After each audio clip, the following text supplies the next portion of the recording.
Wow momo থেকে বেরিয়ে চলে গেলাম সোজা ফুচকা কাকুর কাছে ফুচকা খেতে। দেখো দারুণ ফুচকা বানায় এই ফুচকা কাকুটা।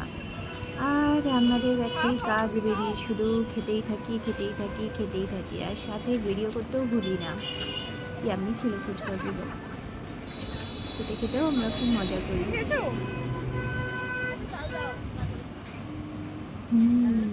টেস্টি। এরপর চলে গেছিলাম আমরা আইসক্রিম খেতে, খাওয়া যেন আর শেষ হয় না। বাট এর মাঝখানে আমরা মোমো, কোল্ড ড্রিঙ্কস সব কিছুই চলেছে, বাট পুরোটা আমি ক্যাপচার করতে পারিনি। তো আইসক্রিম খেতে খেতেও আমরা অনেক মজা করছিলাম, হাসি ঠাট্টা করছিলাম। আইসক্রিমটাও আমরা খুব এনজয় করে খাচ্ছিলাম। আমাদের বিরাটিতে এখন রথের মেলা আসছে, বিরাটিটা খুব সুন্দর করে সাজানো হচ্ছে। পুরোটা আমি হয়তো ক্যাপচার করতে পারিনি, বাট যদি মেলাতে যাই সেটাও ক্যাপচার করব। আপাতত অল্প একটু দেখাচ্ছি আমাদের বিরাটি বণিক মোড়টা কীভাবে সাজানো হয়েছে, তোমরা দেখতে থাকো। টাটা।